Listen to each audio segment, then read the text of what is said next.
Kevin, we go back to the highlight that opened the segment? Yes. And Alec, would you mind pulling this up, because blow out the candle? I want you to hear Derek Harper and how baffled he is at what he just saw.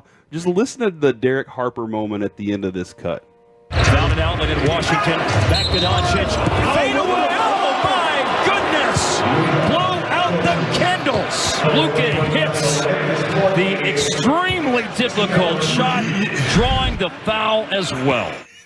He goes, He's just exasperated by it all. You're going to make so much fun of me, aren't you? It sounded like Mike when he was about to go on the counterattack of something he doesn't agree with. And he's like, you're waiting. You're like, I'm ready. I want to say words, but I'm trying to let you finish your sentence. Yeah. But he was so exasperated by it. Like, you just don't see stuff like what that guy does. Now, it looked like this segment might be exasperating for all of us after the first half. Now, we were kind of combo watching this while we were at the team dinner. And at halftime, I know, Mike, you were just like, well, we're losing.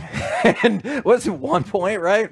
And then they poured it on in the third quarter. Obviously, Luka was phenomenal, and we can talk about that if you want. But I wanted to talk about the broader concept that we've been discussing for a couple of weeks is usable depth. And is this a deeper Mavs team than we've seen in, I don't know, some time? Jason Kidd said specifically, we're deep. This is the first time the Mavs have been deep in a long time. And I know we like to used to pretend how deep we were because we had the best 8th through 12th guys in the league. But now it feels like the Mavericks have depth in terms of what you would see in the playoffs. So think about it this way. I agree with everything you just said. In the playoffs in 2022, the Mavericks used at most a 7-man rotation. At times they had to use a 6-man rotation. You were playing Dorian Finney-Smith and Spencer Dinwiddie, I believe, 43 minutes a night on a consistent basis in the playoffs. Obviously, you were playing Brunson and Luka, 40-plus minutes. Dwight Powell was pretty much out of the rotation because he can't play in this league. So, like, you're just looking and you're like, this is tough. And you thought, not only is Golden State better than the Dallas Mavericks, but they have to be tired after playing a 6-game series against Utah, a 7-game series against Phoenix, and they're pretty much going with a 6-man, at times, sometimes a 7-man rotation. This year, I would say you're going to have at least 8 players. If you make the real playoffs and you play in a 7-game series, you're going to play, that 8th guy is going to play 15 to 25 minutes, give or take. You might even play a 9th guy 10 minutes. I think. Because Exum came back. 9. Yeah. So maybe, you have to be careful. Obviously, when it's playoffs and it's do or die, and the timeouts are longer, Luka's probably going to play 44 minutes out of the 48. So that means there's 4 minutes for his spot, for a bench guy. And if Kyrie's healthy, you have to watch his minutes. But I do think that this is the deepest the team has been. They're not this good. This is the deepest the team has been since the championship team. Because Mark Cuban I hate saying this. I don't hate Mark Cuban. I've met him multiple times. We don't really know each other well. But he had done a pretty pathetic job after the championship. And we gave him that leeway to be like, no, he knows. He knows he's getting Chris Paul. He knows he's getting Dwight Howard. Or he knows he's getting Darren Williams. And he got none of them. And it was confusing because you were trusting him after the championship. Okay, fine. You're letting Tyson Chandler walk. Fine. You must know what you're doing. You just won a championship. But from 2012 through about 2019, you're like, what the hell are you doing? When you go back and look. And he just is very bad at evaluating NBA talent. He's a great entrepreneur. It doesn't mean just because you're a great entrepreneur, you can judge talent in the NBA. Do you think that, and we'll start with the regular season. We'll get to the playoffs in a minute. Do you think Exum is going to be taking some of Hardaway's minutes? And that could be a week-by-week basis where you're like, it's Hardaway. I'm not taking him out. I kind of wish Hardy could take some of Tim Hardaway's minutes. That's what it seemed like the other day when he was cold. When Hardaway was cold, they brought in Hardy. Now, Exum wasn't available for that game. It's like the offense off the bench. Exum's not going to give you offense off the bench. He's going to give you defense, maybe a nice pass or two to set a guy up, a drive. He fills in the gaps. Yeah, but like Hardy and Hardaway are the guys that you're hoping the instant offense, that you get 20 minutes from one of those guys and they give you 15 points because they were hot. So that's going to be really tough on Jason Kidd, because I'm with you on Hardy, but when do you quit on a Hardaway? Like in a game, he's 0 for his first 6. There's a 50% chance that's what he's going to do. Yeah. There's a 50% chance he's going to go 4 of 6. Yeah. And have 11 points in 2 minutes. So when do you quit on a guy who never knows he's hot or cold? He's just in his mind, he's always on.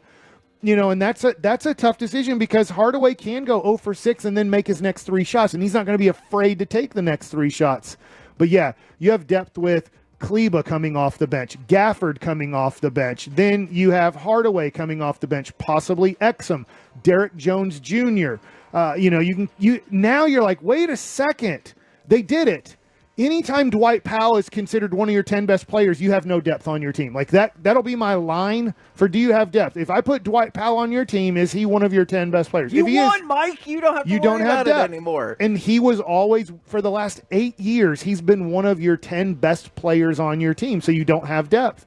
And so now he's pushed his way out of the 10 best players on your team, which to me would consider, yes, this team is deep enough that if you get in foul trouble, something happens in a game, you can go in another direction off your bench, and you still have a guy who's competent in an NBA playoff game. You know what I thought was really funny is, it wasn't last night, but it was a couple of games ago, is the discussion for PJ Washington was, hey, did this feel like playoff basketball out there? And he goes, I don't know. I've never been in the playoffs. And, that's got to spark you right there. Yeah. Is all the Rangers players we've talked about is like, they're focused here, they're focused now, but they were like, everything you play for is to get back to the playoffs and do that. And PJ Washington's got to be pumped right now. I think so. He did PJ Washington last night. He was great. He started off, he found a rhythm early, and I think that might be an important factor for him, is to find something early. Maybe, look, Luka's going to get his. And Jason Kidd even said that the other day. Luka's going to get his. He can get his in 30 minutes. He can get it in 25 minutes.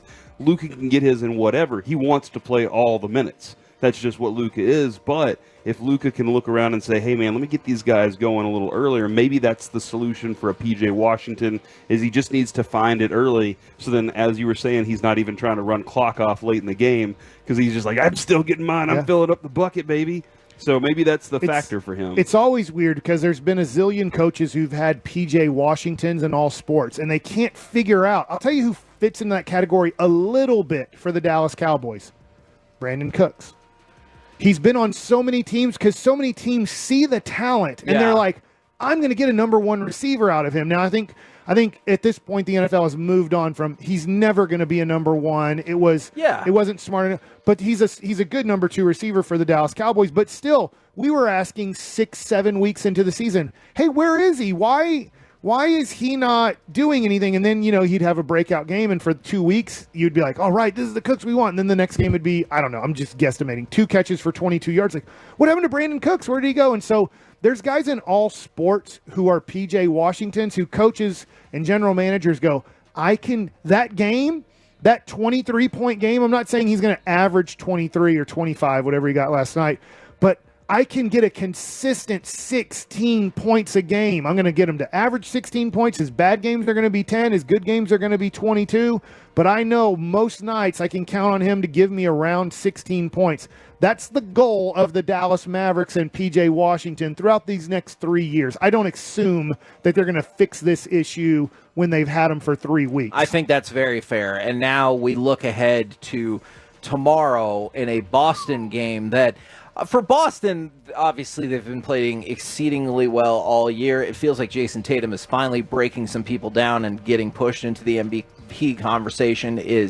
This does feel like a really big game for the Mavericks, especially because they lost that Cavs game. If they would have beaten the Cavs and the Raptors, I would have thought, hey, if you can win this game, rock on. If not, but this feels like a game, if you win, not only does it help you get closer to the 5 seed, and maybe throws out a little bit of, hey, Here we come. It kind of that mindset like we were talking about with the Cowboys, where hey, it's time to play a good team, and they just like, well, we didn't show up today. Whoops. And then the ability to put hey guys, we're here. Everybody keeps saying this. I mean, I know I was listening with Sean and RJ this morning, even Toloing out here in Arizona, Kevin. That's how we do. Turn it on, leave it on. And I heard Kendrick Perkins talking about how dangerous this team is. Really? Oh yeah. He's Kyrie. like, look, like I've been saying the whole time, Luka is this. He's probably the greatest. They're the him and Kyrie are probably the best duo of scorers in the NBA right now. He said that kid in Washington that they added, PJ Washington, I love that too. And then he's like, and this kid Derek Lively, but he's going on and on. He's gushing about the team because they're kind of in that position. But I think you're starting to hear more people around the NBA, not necessarily saying NBA championship for the Mavericks, but nobody wants to see them. You're starting to hear more and more people say that, and I think a game like that against Boston would be one of those that they could really put the stamp on and say, hey, I don't want to play against that team.